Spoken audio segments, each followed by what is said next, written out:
O Genaro está há 14 anos no mercado, nesse ramo de varejo. Era um atacadista, tinha uma lojinha, sempre teve uma lojinha de varejo, né? Mas bem pequena. Aí algum tempo atrás, veio na cabeça do meu pai, na verdade, de fazer uma reforma e criar um negócio um varejo um pouco maior, né? A gente sempre foi muito forte no atacado.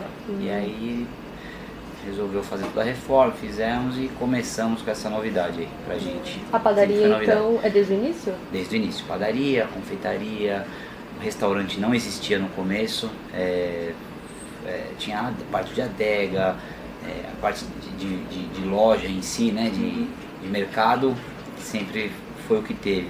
Aí um dia um cliente perguntou, vocês podiam pôr uma mesinha aqui pra gente comer um salgado que sai da...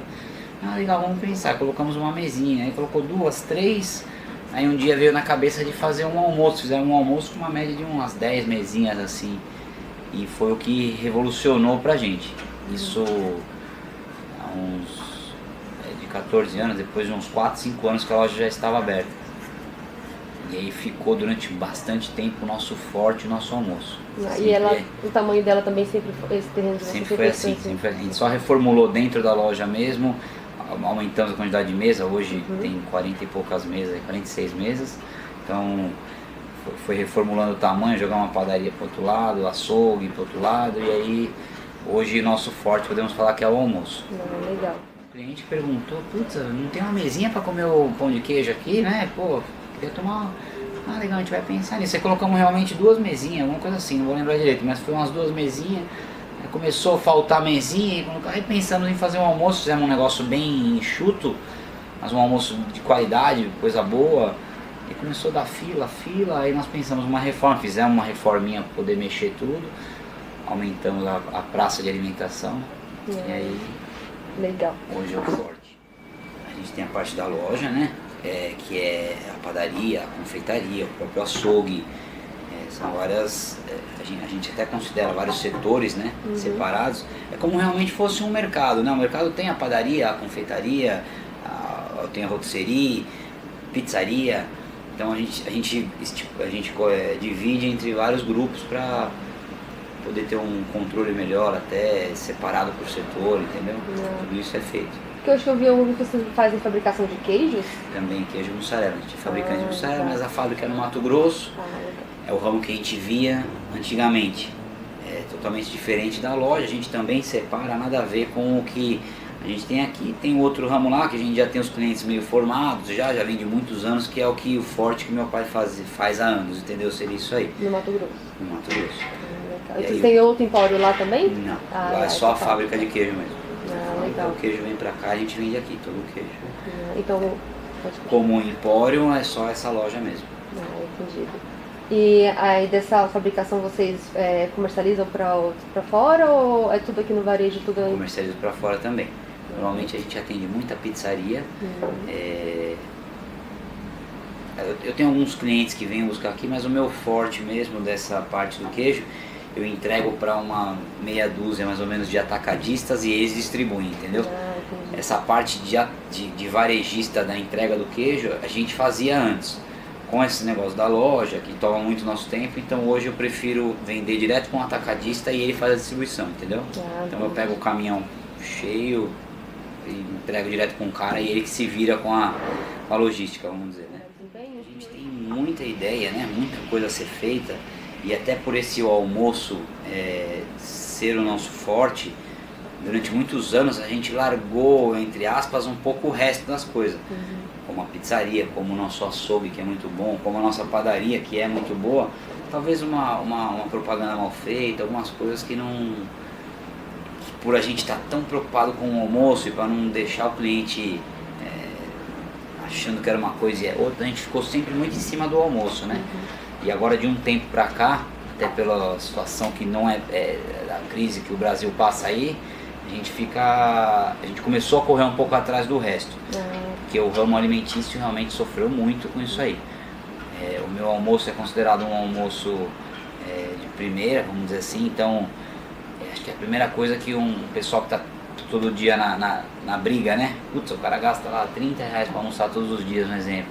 Putz, eu vou gastar 20, então a diferença é grande, se é todo dia, né? Se é aquele lugar onde você vai fim de semana para comer uma vez no mês, tudo bem, né? Mas aqui é considerado um lugar para o cara vir comer todo dia. Então eu acho que com isso a gente sofreu um pouco com a crise aí, deu uma boa baqueada na gente.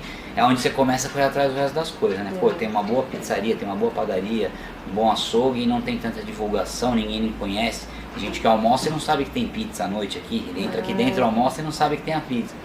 Então com isso a gente está correndo um pouco atrás do resto das coisas que a gente tem aqui dentro também e não focando tanto só no almoço, né? Entendi. Você funciona de que horário? Todos os dias das 7 da manhã às 10 da noite. Aí tem delivery também que funciona até às 11. Delivery legal. de pizza, lanche, sopa. Vai fazer 4 anos que a gente trabalha com Titã. Eu tinha um outro sistema, até não dá para comparar com o Titã, porque ele era bem mais simples do que o Titã tem. Então até hoje, 4 anos depois, ainda a gente tem novidades dentro do Titã que a gente vai pegando e vai pondo em prática, né? Não é fácil, porque depende muito de pessoas, né? E as pessoas, a gente tem muita gente na produção, o cara que vai lá e faz o pão, ele faz o pão sair. Então a parte do Titã realmente requer que as pessoas do escritório, as pessoas ficam focadas e façam bem feitinha para que a informação venha correta, né? E talvez com isso eu pastei um pouco, porque é muito complexo, coisas que não tinha antigamente. E assim, eu considero que aqui no Brasil é muito difícil de trabalhar. Tem uma coisa que ficou na minha cabeça desde o dia que a Titã começou, a famosa tabela fiscal, que para cada produto que você tem para vender, você tem um imposto diferente, né? É muito complexo, muito complicado. Eu tenho uma pessoa aqui trabalhando no meu fiscal porque tem que estar isso todo dia muda. Realmente eu falo Brasil porque eu escuto falar que em outros países não é assim. Então você tem um imposto lá, é aquele imposto e acabou. Não existe ficar mudando. E você compra um chocolate de 90 gramas diamante negro e você tem o de 180 gramas, cada um é um imposto. Não tem porquê, né? Cada um, mas enfim, cada um é um imposto. E com isso, quem que sabe disso? Só quem está realmente vivendo isso. Eu tenho uma pessoa no fiscal para poder fazer isso o tempo todo, juntamente com a nossa contabilidade, que é integrada junto com o Titã, que vai organizando isso aí. Claro que hoje é muito mais fácil. Na implantação foi muito complicado porque a gente não tinha nada disso. E hoje a gente tem, então, para pegar um cara que não tem nada e começa a implantar, ele vai sofrer um pouco. Depois de pronto é bem prático, é bom, você tem o valor exato de quanto você está pagando, coisa que você não tinha. Então um imposto 10%, um exemplo, eu pagava R$1 no chocolate, 10%. Puta, quanto era? Quanto que eu pagava? Não sei, eu tinha lá R$1. Na verdade é R$1,10 que me custa. Então isso com o Titã a gente consegue ter essa ideia melhor. A gente tem dividido por setores, né? Há pouco tempo tem o Júnior Titã teve aqui, apresentou um outro relatório contábil pra gente, que também de controle, que também foi visto muito legal. Assim, são coisas novas que aparecem, né, que a gente também não tinha, a própria Titã não tinha, criou isso aí e ele veio me apresentar. E aí foi até legal porque eu falei pra ele, puta Júnior, é 10 isso aqui, só que eu preciso por setor separado. Então eles estão criando, conversei inclusive ontem com ele, ele está criando porque ele pega o meu sistema completo e me dá um relatório, né?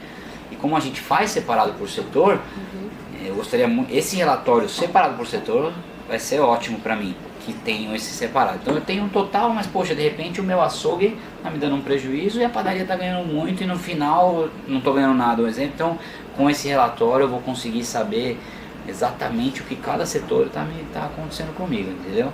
E já está em, como é que eles falam? Desenvolvimento. Já está em desenvolvimento para ser feito. Da mesma forma, tudo sempre por setor, porém muito na base de planilha. Então a gente ia muito nas planilhas, o famoso Excel, dividido tudo certinho. O sistema também me passava as informações, claro, não era tão cru assim. Essa parte era mais ou menos da mesma forma. O Titã implementa muita coisa que o outro não tinha, mas ainda assim com o outro sistema já era feito dessa forma.